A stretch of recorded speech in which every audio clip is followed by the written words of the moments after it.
Off-Road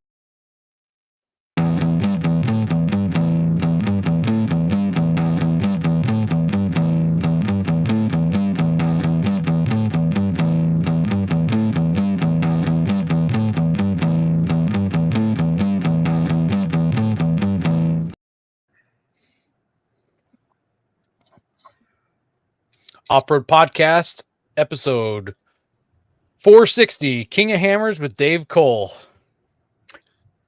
Tonight, Aaron slings some lead, Coy goes vroom, and Ben has the power.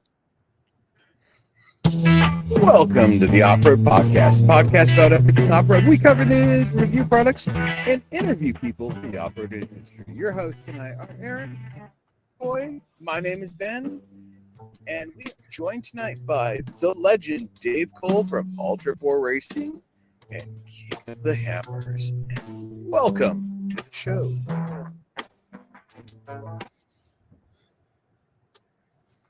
How's it going, gentlemen? It's going good. It's going good. I had a good week, a good weekend. Awesome. Coy, what made you go vroom vroom? Well, I did the opposite of the show, and I went and did some asphalt race car stuff this weekend. Had a good time. Rained in the middle of it, which everybody loves when it rains during a race car event, you know. But I got to stand under the wing of a fighter jet to get out of the rain. It was just an autocross at a parking lot, and it was at the parking lot's owned by Air Museum. So that's me. I don't know what kind of fighter jet it is. It's a fighter jet, but I'm standing under there, supposedly working the course. That was my weekend. Wasn't too exciting. Well, you got to see Aaron Kravick. I did get to see Aaron Kravick. Yeah, I hung out there with an old friend. Yeah. And his dog. Yeah, his dog still doesn't like the Sinclairs. Yeah. It's out of my daughter. Let's go. You're talking about the Sinclair dinosaur? That's my last name, but yeah. So a friend of ours has a dog that is nice to everyone, but for some reason tries to bite my ankle every time we're around. And then my whole family was there, and it bit my daughter's ankle this time, but no one else, just my family, apparently. Yeah. I chimed in for the wrong reason. I've got a dog that everyone likes too. She's super sweetheart, but the only time she's ever reacted like harshly was driving through Utah at that Sinclair gas station up near and the dinosaur sitting up there, like the one, the one that's in the rocks. In the middle. Yeah.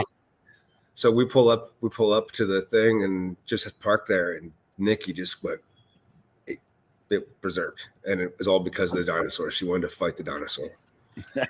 Sorry. I don't we all? That, though. Like if a real dinosaur ever approached me, I would hope that my dog would sacrifice itself and give me a minute to run. So,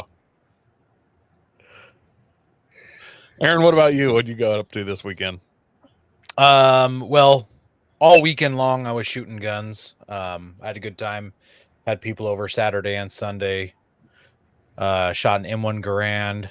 Shot an Uzi for the first time. That was really cool. Tavor,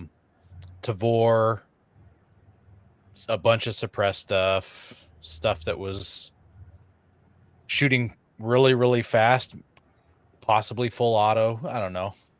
Just had a good time with guns. Besides guns, I took the tractor down to the creek and I mowed at our campsite that we have down on our creek. So there's a picture of my truck down at the creek. It's so beautiful down there. I can't wait to use it all summer long. And then I got my camp trailer ready for Memorial Day weekend. More importantly, I got it ready for the South Dakota trip we're taking soon. So all painted. New lug nuts are on, new mud flaps. I opened up the rooftop tent, made sure everything was in working condition. I'm stoked to take it out. My wife and I went through it tonight, emptied out everything we weren't going to use because it accumulates stuff. So yeah, I'm excited to take that out. And that's it. How about you, Ben? I've been busy. It's been crazy. So I've got like a Ryobi 40-volt lawnmower and leaf blower, and now I have a chainsaw. It's right behind me. one of our batteries died, and I couldn't mow my whole yard with one battery, so I bought another one.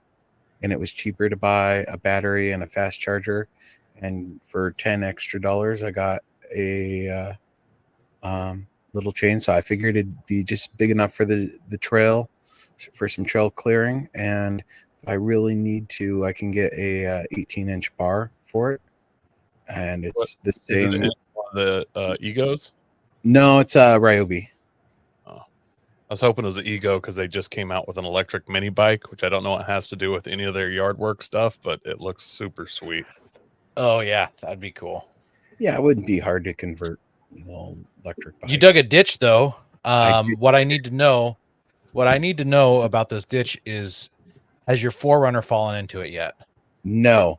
Actually, so I pulled the 4Runner out of the garage because I was worried I wouldn't be able to get out of the garage with how much dirt I was moving. But fortunately, I did a little bit of measuring, and I've got enough room to get the 4Runner back in the shop still. Hang on. Okay. You were worried the 4Runner wouldn't make it over that ditch? No, well, it's the pile of dirt on the other side of it too. You're embarrassing us in front of Dave right now. I know. It's really embarrassing. Cool. Well, I wasn't sure how wide. I wasn't sure how wide of a ditch it was going to be with Dennis's excavator, and it's pretty narrow bucket, so it was like, oh, okay, because it's like just big enough for my shovel, which is 8 inches, so it's not all that bad. But now I can get the shop all set up. I'm pretty excited to get power. Dave, have you done anything at all off-road related in the past week or two? Yeah, sure. Yesterday I broke down running the OG course with my kid and my friend Brian Reed on that MWAC car, and we took 3 trail bombers out and started the OG course, except that I had lost a fuel pump after sunbonnet. So I had to get the toe of shame home. Toe of shame. I think I have started to actually try to run the OG course like 4 times and have only ever finished it once, which is kind of funny. But we always just usually do it as a trail run. Yeah, I got to spend a lot of time running around going fast in my fun fast car. And we made up a new thing, and we kind of shot a pilot episode of off-road karaoke. It's kind of fun too. It's going like 75 in the whoops while trying to sing along to Fleetwood Mac. It was I wasn't singing, it was someone with talent singing, but I was trying to make them not sing very well. It was sign me up. It's I think we're gonna do something with it. It's like we have people it's a thing. Like this is how the dumb things happen. Like we'll be sitting around and all of a sudden it's like, oh yeah, we're doing that now. So yeah, that happened this week. I think we made that up and we're doing it this weekend. And I mean, we shot a bunch and we know the concept works. And it's really funny is because it lets us practice all the things that we need to be able to do to shoot a live show. We get to do it while we're just goofing, right? And we're not necessarily goofing, but without the pressure of it. So it goes hand in hand. It's going to be a great opportunity. I'm looking forward to it. That sounds outstanding. Do you have lots of friends that are good singers? 'Cause I think the whoops would actually kind of be like an auto tune for my gravelly voice. Like oh man, I don't know. We'll see. There's actually there's some people that people know. It's pretty crazy how fast it's come together. But so what Fleetwood Mac song, out of curiosity? Was it Dreams? No, it wasn't Dreams. I don't even know what I don't remember now. I was too busy just trying to drive fast. Once I started singing, it just became a fun thing. It was really cool. So nice. That was the first round. The second one we actually filmed, I wasn't even driving. That's the cool part. You couldn't switch drivers and switch singers, and you get to see people like it's like, you know how like the whole like take a picture of someone like when they're going through a roller coaster, you get that one snapshot of everything stripped away, just the fear and everything. Well, now you got a whole video of that while they're trying to sing. Really kind of cool. I love it. I feel like you should be able to get every country western singer to do this. Like that's right up their alley. And then they could write a country song about doing it. Like off-road karaoke sounds like a country song in If itself. we actually drive backwards, will their dog come back to life? The train just hits it in reverse. Okay. Yeah, that's awesome. Yeah, so that was I got to do. I got to go out and play in the Centurion. That was fun. Yeah. Nice. See, Ben, you were afraid you were getting stuck in a ditch. Now we're embarrassed. Well, I mean, isn't that my thing is to get stuck in ditches though? It's true. That's true. We also want to thank our sponsor, Patriot Patch. Head over to patriotpatch.co and check out their selection of great patches, shirts, cleaning mats, signs, and stickers. You can also join the Patch of the Month Club for $15 and receive a patch, matching sticker, and artist proof each month. Have tire troubles ever left you deflated? Colby Valve has got you covered. Ever have a valve stem leak? Colby Valve makes reusable and easily replaceable valve stems that don't require you to remove your tire from the wheel. They work with your off-road rig, ATV, side-by-side, commuter vehicle, or even your tractor. Never be left stranded again because of a busted valve stem. They also have a tire repair kit for those punctures that keep you away from doing your favorite thing, wheeling. Make sure to check out colbyvalve.com or ask for them at your local off-road products store. All right, guys, we only have one news story this week because we really want to get to the main topic and talk all things King of the Hammer. So this one comes to us from Motor Trend and Motor One. We kind of harvested information from both of them, and it is about the 2024 Fox Factory Chevy Silverado 1500. So the article goes that first there was a TRX, the supercharged off-road 1500 Ram that was introduced in 2020. 3 years later, Ford upped its own Baja-proven Raptor with the debut of the blown R version, with 2 of the 3 big truck manufacturers making high horsepower V8s. We've been wondering, when is Chevy going to do it? Well, Chevy still hasn't done anything, but Fox Factory has. So they're introducing the 2024 Silverado 1500 RST, and it's a hardcore half-ton Chevy pre-runner. It's got 700 horsepower, 640 foot-pounds of torque, and it's got a 3-year warranty on it. As you guys, I'm sure everybody knows, Fox Factory is a performance shock manufacturer. They just celebrated 50 years of what they do. And ironically, they produce the suspension for the F-150 Raptor R. So kind of interesting that they're jumping on the Chevy bandwagon. Let's see. It's highlighted by a long travel front and rear suspension system designed by Baja Kits that features race-proven 6061 T6 upper A-arms, Fox's 3.2 factory race series semi-active live valve internal bypass shocks. That was a mouthful. And the 2.0 IFP bump stops, and also T6 aluminum billet rear trailing arms. The high-tech shocks communicate with the truck's ECM and stock suspension electronics to optimize handling, ride quality, and stability. And complementing the off-road hardware, there are 3 electronic drive modes that can be selected for driving over different terrains, sand, mud, etc. There's also a Fox mobile app that is available and allows drivers to monitor all of the suspension's activity. So this truck is rocking 37, 12.5, 17 BFG KO2s on some 17-inch method aluminum bead grip wheels. What do you guys think about this truck? I'm looking at. I see Leroy asking with the bump stop link to. I only saw a flash of it, but looks like a pretty cool way. Like that's a rad way to locate the bump stop onto the A-arm without having to have a full can weld in there. That would ruin that whole space. That's pretty cool. I dig that. That is pretty unique. I've never seen one done quite that way. I never have Yeah. either. It's pretty cool. I mean, I'm proud to work with Fox Factory on our KOH Bronco, and that they do incredible work. I mean, they build our cars for us, and absolutely amazing quality, rad coming off every time. And yeah, I think it's cool they're doing Chevy stuff. I mean, if Chevy's not going to do it, there's a whole bunch of people deciding to drive Chevys. Absolutely. For some reason.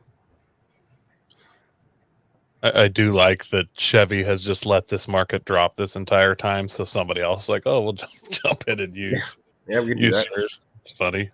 I hope that it's the exact Put it on same suspension as the Raptor, though. Like they can just use both have the same suspension. That'd be cool. I don't think so. I'm sure one thing that was missed in this article is this truck is only $210,000. Yeah. That's the exact Well, silence I expected to hear after saying that number. I guarantee they sell them. I'll bet you $1 right now they sell them. Absolutely. I'm sure they will. Oh yeah. Yep. It's a good looking truck. I mean, you can't deny that. It's got good lines and it doesn't exist. If they sell 10 of them, Yeah. If they weren't trying to sell 1,000 of them at 210, that'd be rad too. But I probably wouldn't bet on that. But I think it is amazing. I don't know much. Obviously, if they gave me a 50% off coupon, it would still be out of my reach, but it's only still important. really cool. Yeah. It looks cool. I love everything they've done with it. I think the front end looks great. It's almost minimalist. It's not over the top. The suspension looks wild. So Somebody in the Yeah. comments says only 200 will be manufactured. So that's a fair amount. I thought it was 500. Let me double check. Well, that's millions of dollars worth of them that they'll sell. So it's still pretty cool. Yeah. It says that they're planning to build 500 of them. And I'm sure all 100 of them will sell. Yep, they will 100% sold. I'm sure a few princes in Saudi Yep. Arabia will have them.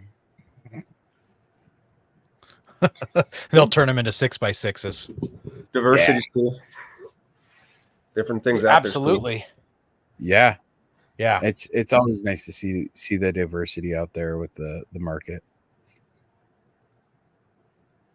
Well, why don't we jump into this main topic, shall we? Let's start off with the Fast 5 facts. New or old vehicle for you, Dave? Old. Summer or winter camping? Probably summer, I would guess. Sure. Rock, sand, snow, or mud? Rock, sand, snow. all of the above, right? I didn't say the He fourth. didn't say mud. No. He didn't say mud. I just got reminded today is the anniversary, I guess, of the worst weather race in the history of our sport. Oklahoma. Oh yeah. Whoa. That was, I guess, today. So some years back. Anyway, go ahead. Favorite vehicle brand? Ford. I could honestly say that, and I could back it up like in 1 second. So yeah, no, Ford. There's no way. Come back to that. Yeah, I could back that up in spades. I'm a Toyota. I was originally a Toyota guy. I worked with Jeep with our company, and I proudly drove a JL when they came out, and I enjoyed being around that. But I've never been a Jeep guy. But I was a Toyota 4Runner guy. A Toyota, like Marlin, Bobby Long, the stuff back then. But I was a Bronco guy even before that. My first two cars were Broncos, and my first thing that I ever took apart and put back together was a Bronco. And mostly what I'm rocking now is Broncos, or some variant of a Ford. But favorite tire? Depends what I'm doing. Honestly, I can tell you unequivocal. I mean, depends what I'm doing. If I'm rock crawling, I have the you cannot beat BFGs. Can't beat BFGs for rock crawling. But if I'm going to race anything at all, desert or if I was racing my style, Ultra4 style racing, I would choose Nittos because you don't go flat and you can be awesome and you can't make up the 7 minutes it takes to change your tire. Huh. So, and you you're not going to flatten a Nitto. I mean, it's really hard.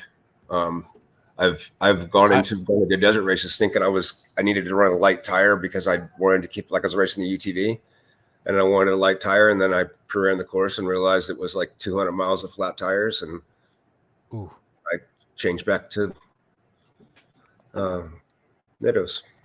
So that's, I want to ask about your everybody will poo-poo anything I say. That would say I just said it because I'm paid to say it, but pretty straightforward. Whatever. Yeah. I want to ask about Broncos. Have you ever owned a Bronco too? No, sir, I have not. Okay. I have not. Nope. I can honestly say I've not done that. And I also technically haven't owned an EB either. I've owned everything in between, a whole bunch of the big Bronco stuff and a couple of new ones now, but a whole bunch of I got a Centurion as well. It's my favorite one. Oh, you have a Centurion. Those are so cool. Fan of those. Those are so cool. I'm so jealous. Yeah. What's your favorite year of old Bronco then? Since you said you liked old vehicles and your favorite vehicle brand is Ford, and we're talking Broncos. Yeah, what's your favorite year?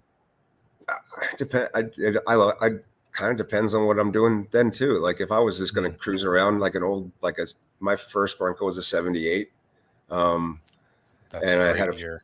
Just like with a big block in it. And it was fun. It was just just kind of cruise around. The new ones are like amazing to drive down the road. If I was going to like go do anything in real life now, I'd use a new one. But yeah, I still end up in an OJ style OBS, just like drive around in an old 90s, 91, 89, 88. That's where I end up graduating to anyway. All right, Dave, let's really jump into it. Let's go back to the original Hammers and like the first conception of it. Like how did this even happen? How did it start? Like what was going through your mind? Well, what was going through my mind was I had been around rock crawling since kind of the beginning, like not the very, very beginning. I wasn't in Las Cruces, but I was outside the stringers for the first ARCA race here at the Hammers. And then I was involved with Cow Rocks and We Rock, and not much some with You Rock, but it seemed like we were getting someplace as a culture or a sport, and one of the things we were missing was the speed element or the action element. And there was a couple different forays into it. I mean, XRA was doing some cool stuff back then. Jeff Knoll, who was my partner at the beginning of King of the Hammers, and that was because he was running a thing called CRCA, which was a kind of like an XRA, a really, really cool event. Drew several thousand people. I don't even know, maybe 10, 15,000 people to events in SoCal like in 2001, 2002 timeframe. And so Jeff had actually hit me up on trying to write a program based upon effectively what's that app now where you race against other people. Not Stella, it's Stara. You know what I'm talking about? You upload your results. So like I could upload Strata maybe, where you upload I just ran this marathon, 26 miles. I did it in, I would do it in 7 days, but and then you can upload your map of the same thing and compare it. And so Jeff had an awesome idea, obviously, because that app worked, but he wanted me to build an app that would enable you to upload your GPS files to Strava. Thank you, Justin. You be able to upload your files, and I'm like, well, this is cool, man. Except all we have to go by is like Lowrance, like fish finders and Garmin's, and they're gonna they're gonna download a comma delimited file, and anybody could just open in an Excel file. And this was like in 2002 or 5, I guess. But even then, all you do is change a few numbers, and all of a sudden, I did run that, 4-hour marathon perfectly, right? And it's just data, and you end up it ends up being dumb. So I had to meet him and tell him I couldn't do it. that I wasn't smart enough, and and I'm like, well, why don't we just go race? I had done some permits, pulled permits with BLM stuff, with some cleanups and some jamborees I did with the tin vendors, and it wasn't hard to get a permit. And so I'm like, let's just go racing. And a year later, we did it. I went and did the 12 guys, and it was mostly just friends. 12 guys in your first King of Hammers race. Yep. Some of them are still around. Wayne Iselson was a co-driver then. Everybody knows him. Shock Wayne, Alltech. Trying to think who else would have. I mean, who's still actively competing? I don't think Mustard Dog hasn't been out in a minute. Yeah, I don't know who's still I don't think any of those 12 guys are still actively competing right now. That's a bummer. They come in, like John James comes in and out a little bit. Hopefully we'll see him back for our 20th. We're coming up on the 20th here pretty soon. Yeah, a couple more years. So, yeah, I just thought you asked me what I was thinking. What I was thinking is something that let's do something cooler, and I still stand by the thing that my absolute biggest pet peeve is people that bitch about shit but don't do anything about it. That's like my all-time can't stand. And so this was just a dumb idea. I tend to have them. Some of them are really dumb. Some of them work out. It's a really good dumb idea, though, in my opinion. As a fan of watching it, what was that moment that made you realize that King of the Hammers was a legit event and this huge whoa moment? Realized it was going to go somewhere, Yeah. It's bigger than just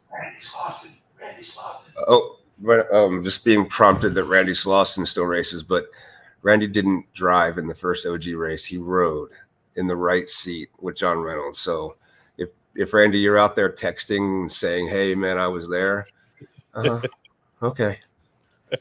Sorry.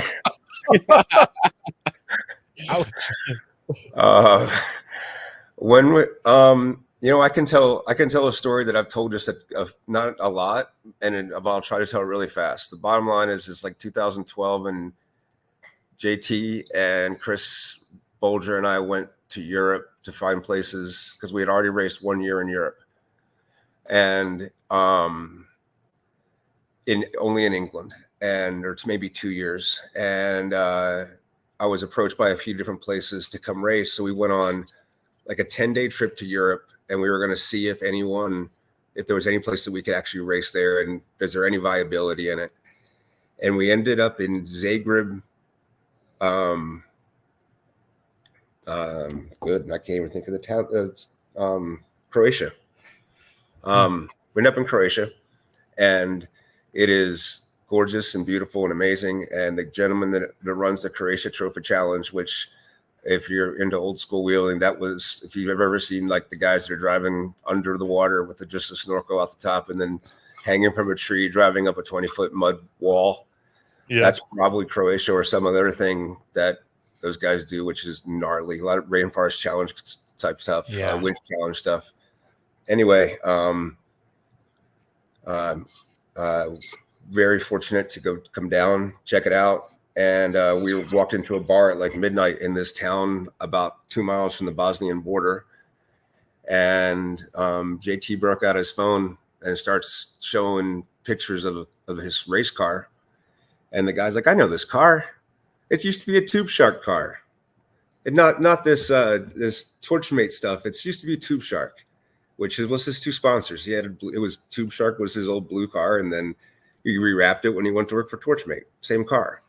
But the dude in Croatia pulled that shit out of thin air by looking at pictures on his phone, and then proceeds to go on and say, asked if we've heard of King of the Hammers, just seeing JT's car. He asked if we heard of King of the Hammers, and we said, yeah, this guy races it. And that's when they started getting into more pictures. And remember, this is 2012. Like, this is a while. And I go to walk away because at this point my head's pretty much blown up. Like, I'm like, this is not happening. Guy's like, "You have a jacket of Hammer King Production. That's the company that runs the race. I said, yes, I do. He's like, but everyone has gray jackets. Only Dave Cole and Jeff Noel have blue jackets. You own King of the Hammers. And I'm like, Whoa. and so it turns out the whole like concept of I'm like, she speaks perfect English, but he could never go watch the Trophy Challenge, which is his local race, like a mile from the bar, right? Because he's always working. He's always working because there's like 50,000 people in town for the race, and he's making money, right? Gotcha. So he watches the Trophy Challenge on YouTube, and if there's that, if you like this, you might like this, and that's how that guy became our first creation Ultra4 fan. And he was like past Uber fan, knew everything, knew everybody's names, knew everybody's cars, all from YouTube. Wow. That's when I realized that even though we couldn't, I mean, we were at that point, our biggest thing was trying to make enough money to even film a TV show, let alone find a way to be on TV. And the fact that we were making that impact with just nothing but the internet was like, okay, maybe, who knows? And it went from there. It's been pretty crazy. That's so cool. It's been a fun ride. Yeah. Hammertown, it's probably the fastest growing, fastest disappearing town in America. Can you tell us some evolution of it and some of the crazy things you've seen as you watch it grow? Right now, Tim Pellegrino is downstairs and Tara Hunter is maybe watching from in Utah, and they're both looking at the screen going, is he actually going to say something? Because I'll go ahead and give you news about Hammertown. It's like now that no one else knows. But yeah, fairness to Jeff coined Hammertown. I'm certain he was the mayor of Hammertown. When we opened Hammertown, Jeff was the mayor. In fact, I believe that was his idea, was that sign that's sitting behind you right there.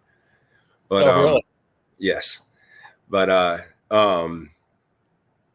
where was I at with that?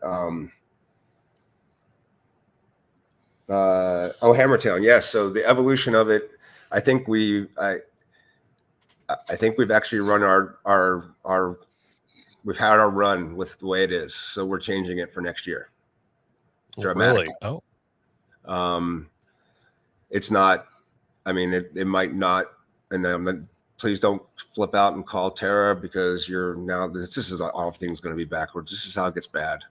We're gonna try to turn Hammertown into more like a Olympic Village. The racers want to have more security and more opportunity for them to be able to hone their craft and prep for their race and not have to be in the middle of a concert venue. And the people that are coming for the race don't necessarily want to work their concert venue around us racing.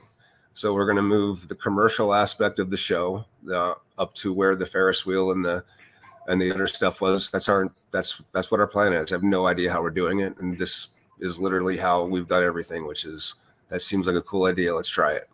And so I'm fortunate that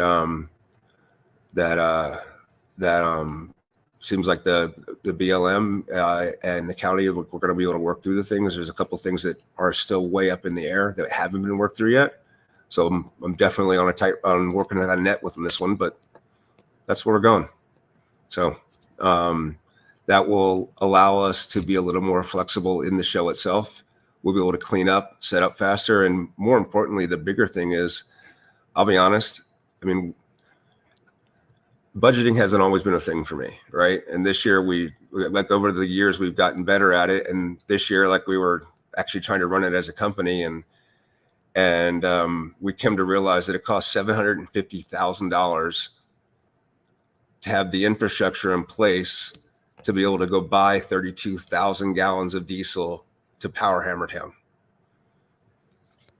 32,000 gallons of diesel in $750,000 of rented generators and cabling that we tear out of the ground as fast as possible the second it's over.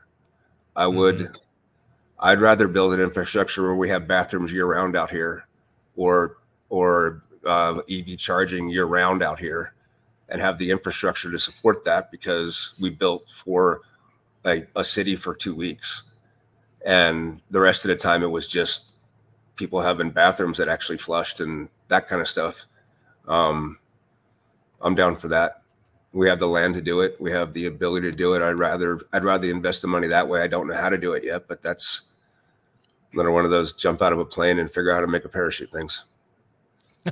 That's intense. I mean, when you're spending that much money though, like every Yeah. year, and you plan on going indefinitely, at some point, you got to invest. So I mean, our first budget for the first King of the Hammers was $30,000. I know that number for certain because Jeff, $30,000. Was the entire cost of the first event. That was permits, because we got permits, and this isn't the 12-guy race. This was the 50-guy race. So that was $30,000, and the prize was a toolbox from Brett Porter and at Tool Chassis, Western Fab, and yeah, it's come a long way. Like now it's 13 million or so for the same budget. crazy. Has there been any products that you've seen developed out on the King of Hammers course that you were instantly like, I need that? Have you seen any product development that you've... Independent front suspension? You know, Fair. I mean, I don't know. Reed transmissions, 10-inch gear sets, competition lockers from ARB with extra boost in it. So every 40 spline locker, every 40 spline axle made, period, because they weren't there before.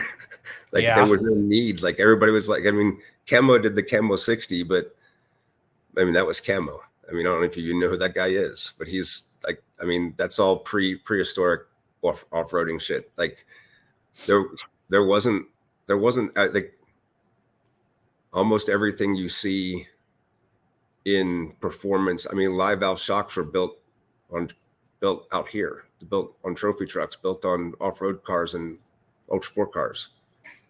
100%. The Bronco this is going to sound dickish, but the Bronco was literally built here. I mean, like they came to Johnson Valley and said, we want to be able to do this the same way that I mean, truly, Jeep does not release a product until it can drive the Rubicon. That's a fact. They do that.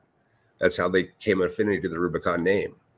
But Ford's taken that same approach to the Bronco with the Hammers. I mean, if you can't drive up Turkey Claw, you can't drive up Chocolate Thunder or any of the trails we have here, then it's not ready to go. That's rad to me. And so I don't know. But hope I didn't come off all. No, that's what we wanted here. Like that's a lot of those I would have never thought of. And a lot of that came just pouring out of me. I'm sorry. A lot of the one when you just said independent suspension, like I didn't really think of it because like it exists as what we know in daily, but not in the KOH race. Like that's a fairly new off-road thing. And so you're personally responsible for every Toyota guy that gets in an argument with a Jeep guy, and then he points out that KOH cars have independent front suspension and not solid axle, so his is superior. And then just millions of arguments on that. It's like, it's not quite the same. But I had like I think probably like the 10th kit that All Pro Off Road sold of their solid axle swap kit from my 86 400, and like I'm embarrassed to tell you, I wish I had the pictures of the welds that I used to get it from there to a competent welder driving across the mountains. Bad ideas, all bad ideas. But yeah, lots of cool stuff's been built. I think it's cool seeing the amount, the engineering,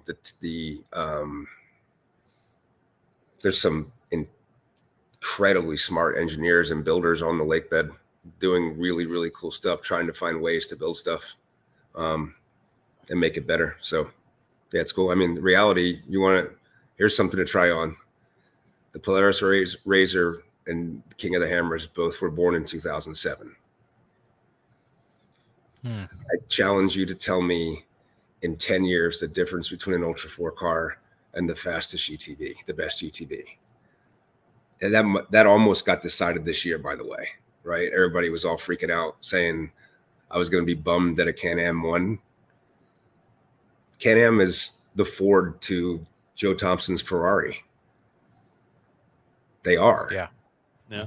They're draw any other parallels to any other different. Find Shannon Campbell is McLaren and Joe Thompson is Ferrari and Eric Miller is Bugatti, and they're all going their things. And now comes along Can-Am going, we make money doing this too.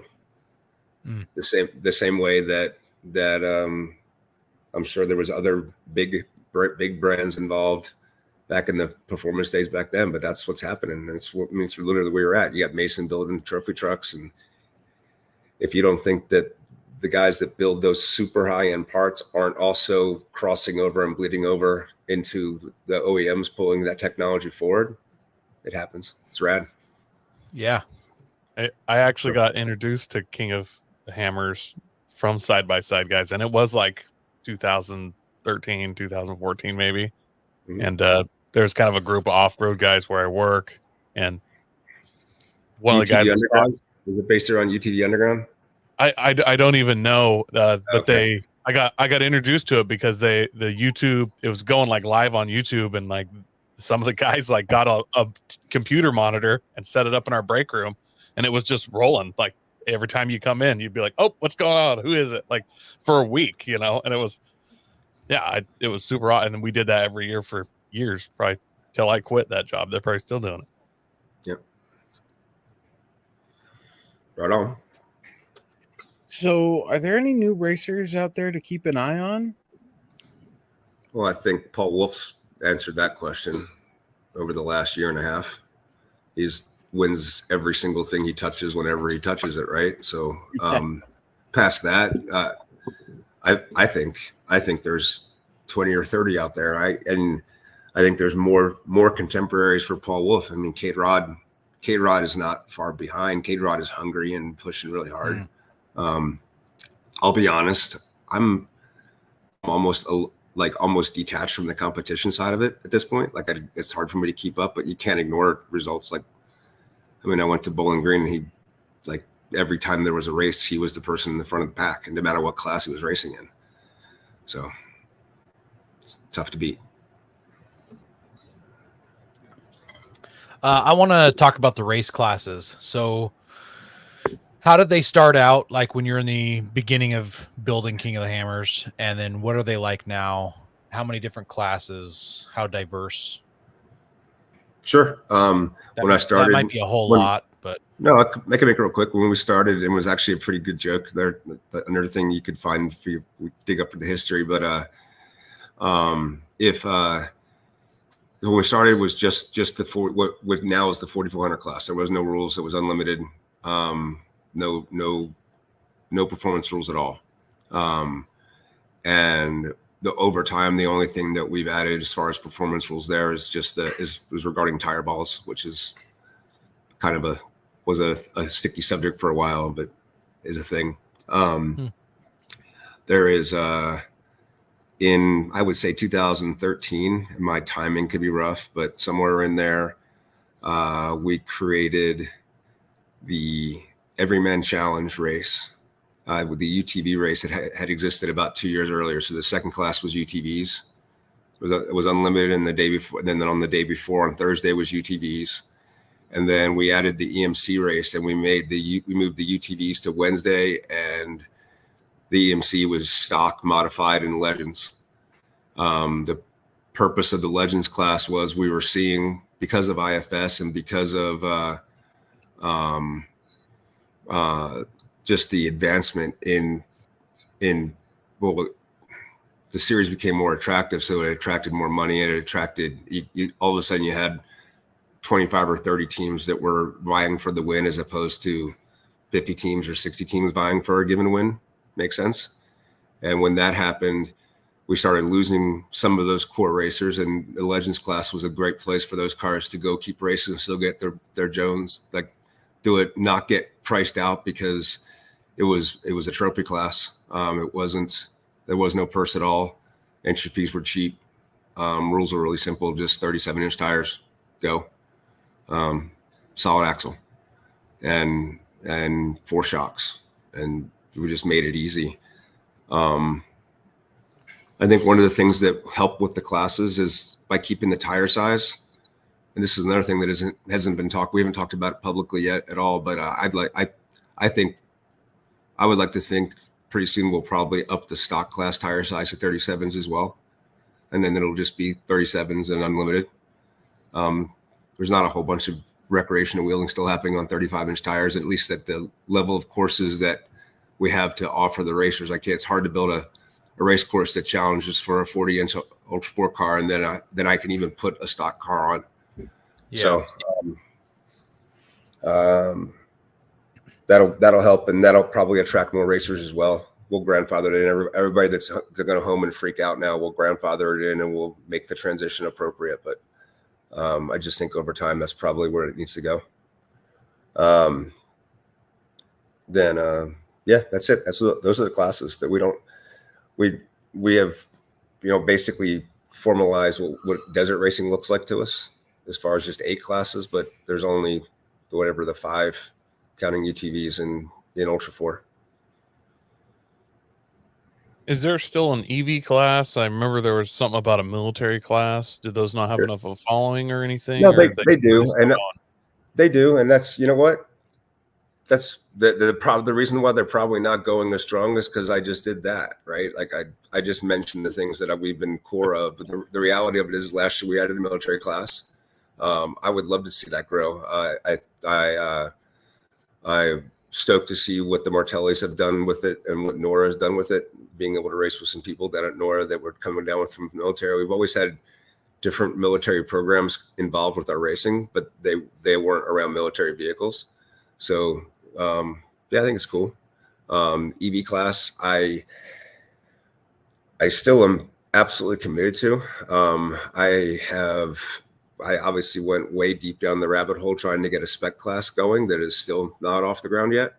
But I know that we're still going the right direction when we do have that opportunity. I know we'll make the best of it, but right now the only EV cars running are people that are building their own, and we've seen 2 people come to the table with that. And both of them have been able to finish the desert loop now at this point. Both Kyle Seglin and the Silvas. Yeah, we had Kyle on the show, and his Toyota really wicked. Yep, that Toyota's got history. That's a good car. So, what else? What else I got to answer for you? How long do you think it will be till we see an EV take an overall win? I honestly don't think it'll ever happen.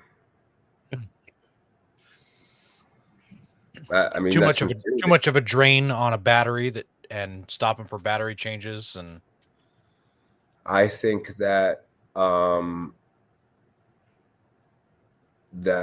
believe that I think that an EV is more drivable, right? I think you can tune it, and if the guy that's the EV RS1, okay, or you can either race in UTV or you can race in EV class. Either one you want to race in. The rules are on the website. Let me read that question. I'm building an EV RS1 for the next KOH and would love to know what class I would be in and expectations to race it. So UTV or EV class? Yep. You can race an EV in UTV, and you can race in the EV class. You can do either one, and you can meet. The rules won't even change as far as the spec or the tech. You get to decide where you want to compete. If you want to compete in the UTV class, you're going to be in the rocks too. If you just want to go around on the desert loop, then that is the EV class, because we aren't asking them to go through the rocks yet. Not enough. There's not enough. There's no one come to the table with the ability to get enough power around the race course to finish 150 miles. Yeah, that's it just seems like I mean, all these EVs are basically they've pirated a Nissan Leaf or something, but with more Teslas and Rivians, and now the Cyber. Like, seems like there's a lot more EV parts that are better to be pirated to build something. So I'm hoping the It's next not. 4 or 5 years. Yeah, I don't. I want to. I would love to see that. I would love. I am absolute fan of the tech. I'm a fan of all new technology. But I I don't know. It's just as until the battery cells themselves change, and we're at a better than 1G kind of whatever, or 1C. That, you know, if we start getting to multipliers of ability to contain power, then possibly. But in its current configuration and the ability, the amount of effort you have to put in to be able to either charge or discharge a battery fast, which are going to be both required if you want to be able to do it, right? To do that, we're not that close to it, and if you had it, you wouldn't be able to change the batteries fast enough. It's for endurance racing. I mean, there's going to be. I mean, the Formula E stuff is rad, I guess. I don't know. It's just not the style. I mean, I'm trying to make endurance desert racing, endurance rock racing, and that's part of the equation. Yep, that's fair.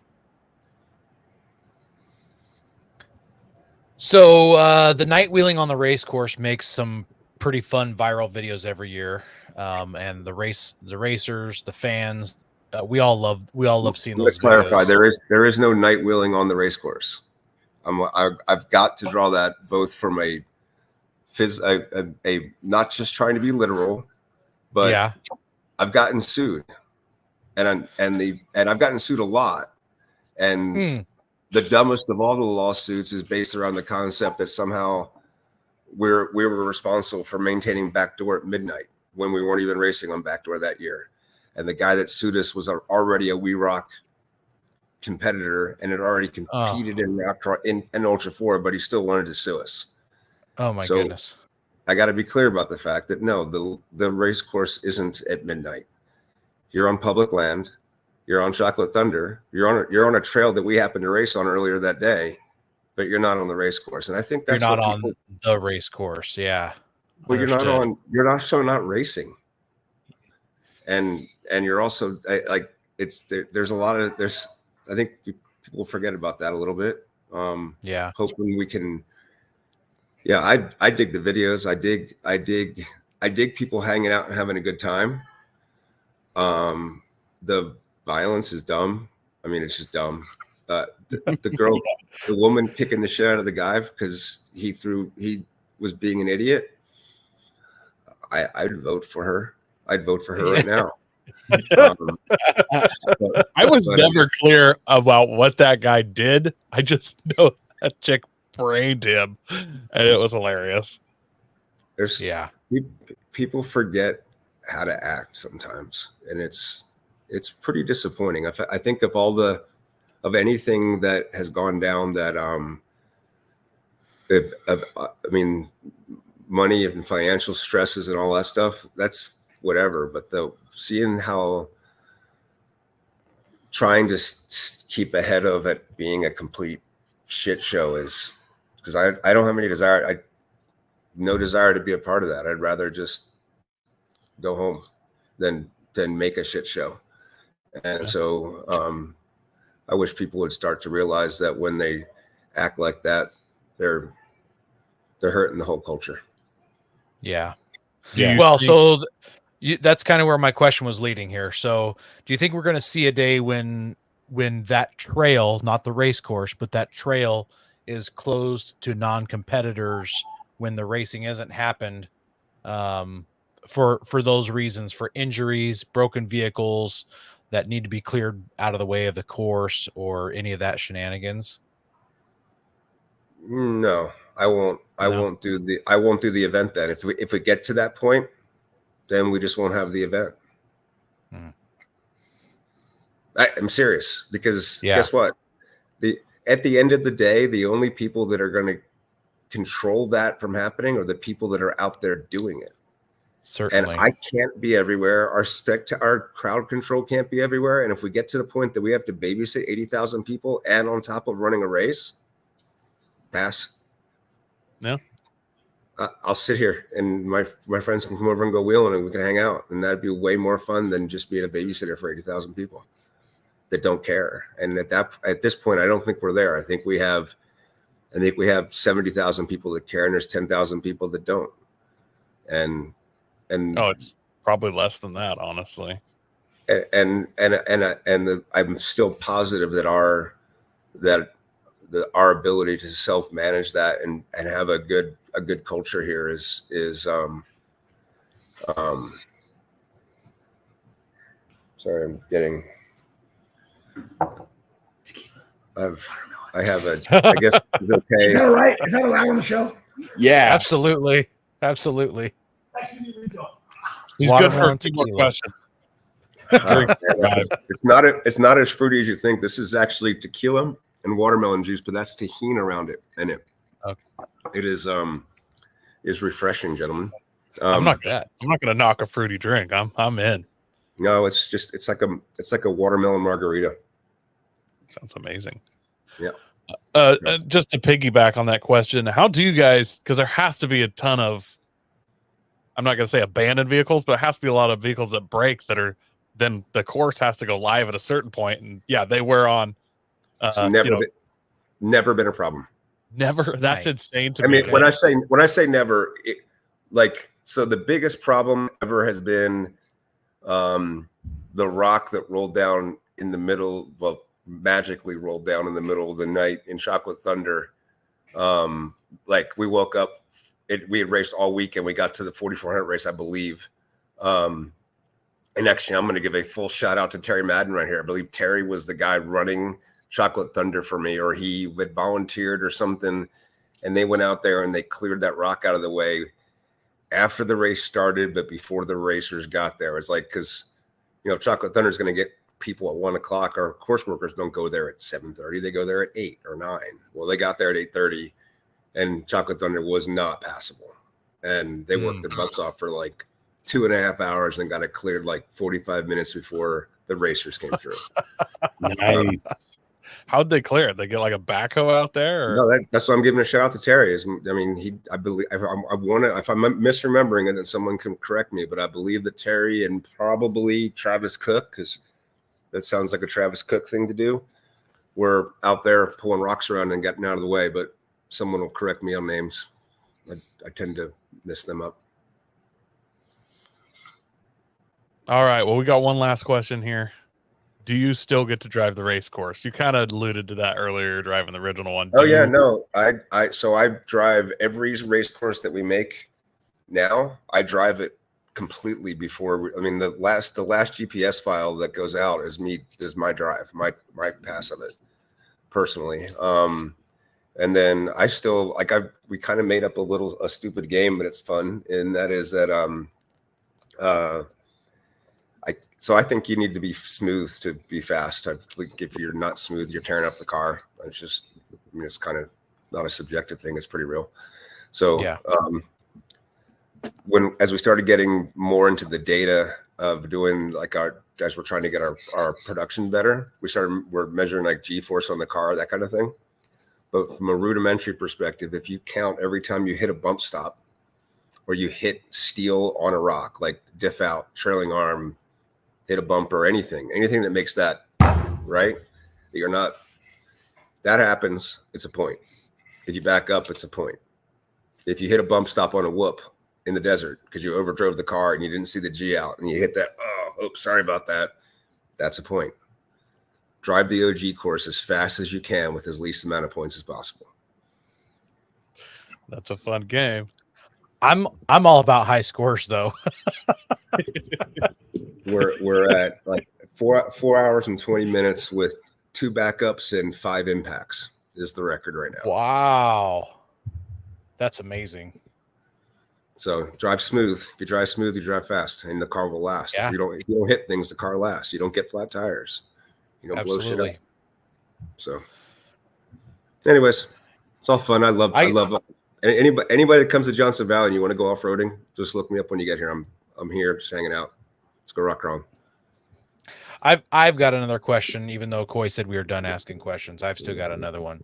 So hypothetically, Ben has a Toyota and it's independent front suspension, so it's already ideally set up for King of the Hammers. How do we get What year? 06. Perfect. Oh my God. Can I tell See? you something, Ben? I'm going to make your life. You ready for this? You can hang this up. You can change your current status. And Okay. this probably cost me future revenue and future partnerships with, it didn't actually, but I was fortunate to sit in a big, huge meeting room with Ford Performance when they were building the Bronco, and they decided to build the performance variant because they wanted to go win King of the Hammers. Okay. So we're sitting there and there's 50 people in a room. And they asked me straight up, what would you build to win King of the Hammers? How would you build the Bronco? I said, I would just go build a 2006 Toyota 4Runner. And they said, what? And I said, you can bolt on a supercharger because you could. It is linked in the rear and IFS in the front. You can run coilovers front and rear with a supercharged 3.4 in that car. And you could absolutely be competitive right now.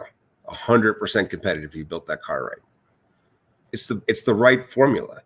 It's 350. That's because all I was telling Ford is build 112 inch, 110 inch wheelbase car, X amount wide, independent front but linked rear, in the 350 horsepower range. They built that. That car's rad. I mean, it's the best car ever built to go just peel out in the dirt. Absolutely, hands down. V8, right? No, that's just the standard 6-cylinder puts out 300. Okay. Sweet. They rock it, man. Yeah. I'm there. I've got the V6. So yeah. Well, no, yeah. You got the V6, the 3.4. I'm sorry, I was thinking of the Ford. You have the you have a 3 slow or a 3.4. I have the 4.0. You have a 4.0. I don't know if that has a supercharger or not. So you sir just need to go to the junkyard and get yourself a 3.4. Let's just get a 3.4 chassis because you have to match and you don't. The engine has to match the make model year. So you could take a 3.4 supercharged and put it in there and you'd be good to go. Or run the 4.0. 4.0 is just heavy. Just run it. Yeah, just run it. So hypothetically, if somebody like Ben wanted to race at the King of Hammers, how does he do this? Well, the first thing he realizes is there's a after the yes, I totally screwed that up. And I told everybody before the show to not forget the and I just screwed it up. It's literally written behind Coy's head. I know. I'm kicking my own butt right now. Okay. So there's the Fosters are there taking pictures. They've been coming out here for well over a decade. I would say that what he needs to do is where are you guys located at? Pacific Northwest. Yep, Oregon, Northwest. So I would go see Mark Matthews John Matthews. John Matthews. I have Mark Matthews on my head because Mark is John will forgive that because he knows who Mark was. Mark was our original map guy and was an absolute stud of our sport and our culture. John has a shop and we have about 20 shops around the country that do remote tech. So go to him, talk to him about what you need to do for your cage to be legal.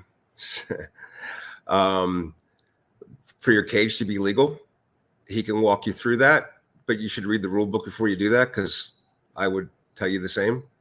And then you can tech your car up there before you come down and not be stressed, and then know that you're going to pass tech and know that you're going to be good to go to race, and then just do the things, man. Nice. Just do the things. Just do the things. Yeah, I've known John since I think it was 2010 is when I bought my two-door Jeep JK, and he lived right down the street from my store I worked at, and he'd come in every morning or so with his Jeep, and I've been out wheeling with John. I love the guy. Yeah, Mustache Matthews. He's one of the foundational members of the modified class. I mean, literally from the beginning, it started to where it's at now and how it's grown. Yep. David asked, could we please do an OG race course shootout? David Kempston. You guys know David? Have you met Dave? No, haven't. Not familiar. He's a rad dude. He is out of Australia, and he brings over. He's responsible for all my immigrant labor.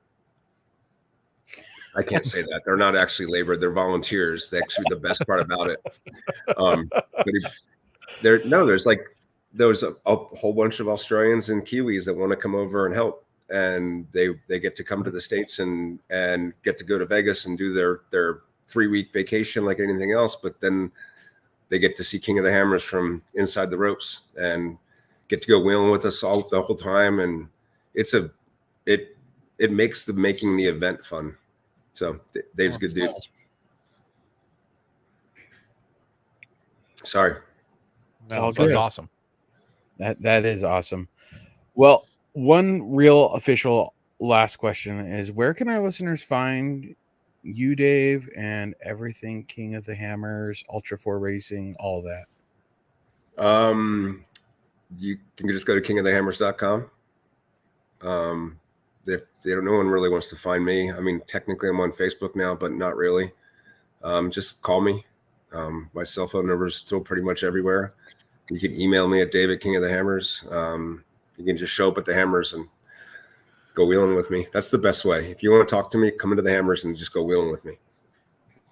Then you can talk about anything you want to talk about. Nice. Or sing. Or sing. Wait a minute. Have you already been? Karaoke?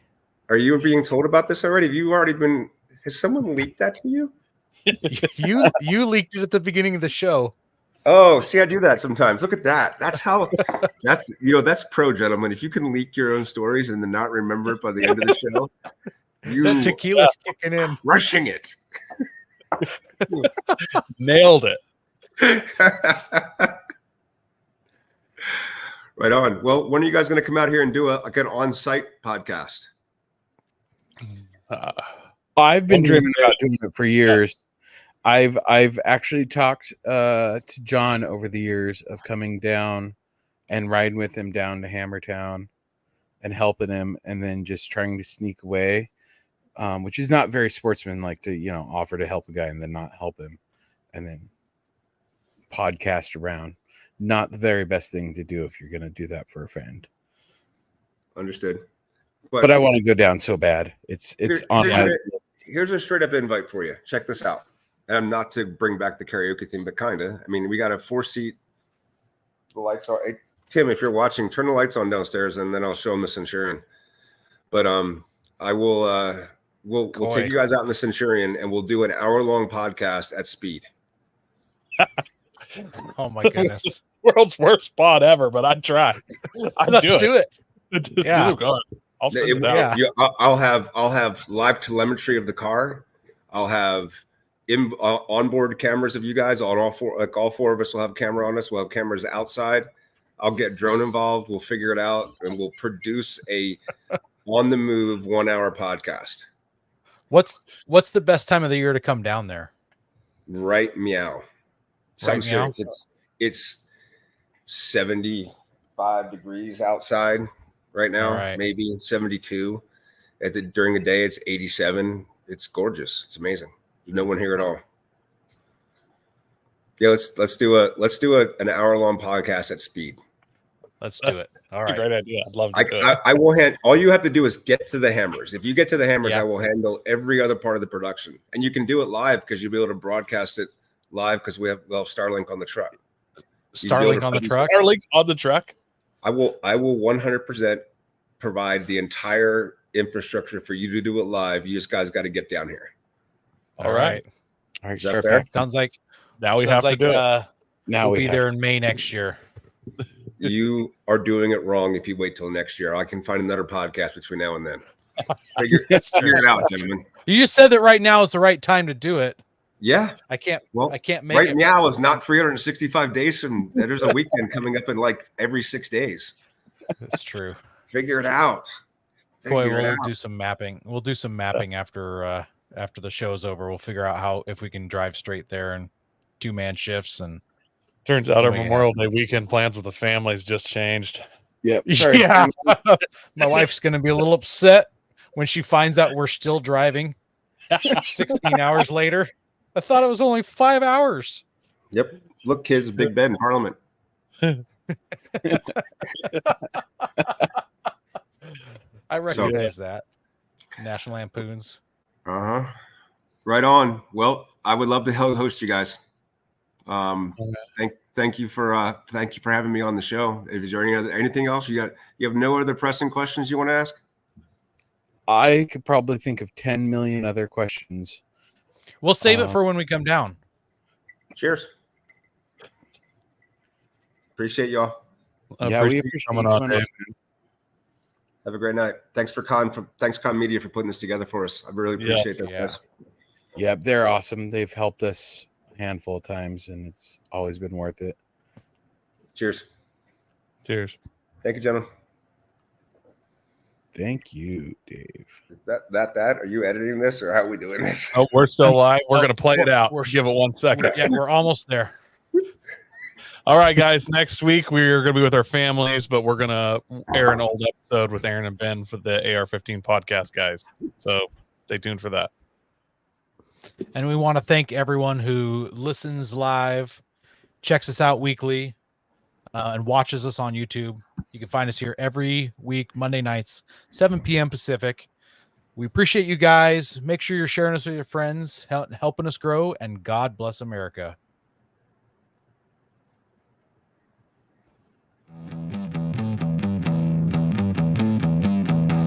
Don't forget to visit Patriot Patch and join the Patch of the Month Club. Check out our Gaia affiliate link for up to 40% off. Also, don't forget to head over to Warren Colby Valve and 4 Patriots to see all of their great products. We are a proud part of the Firearms Radio Network. Got a question or comment? Send it to us through our Linktree account or by searching for Off-Road Podcast. Also, you can listen to us live at overlandradio.com Mondays at 7 p.m. Pacific. When off-road, please remember to have fun, tread lightly, and be safe and courteous. Thanks for listening.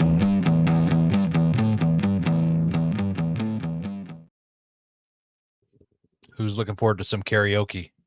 Oh, dude, I'm down. Oh, I thought he was going to hang till the end here.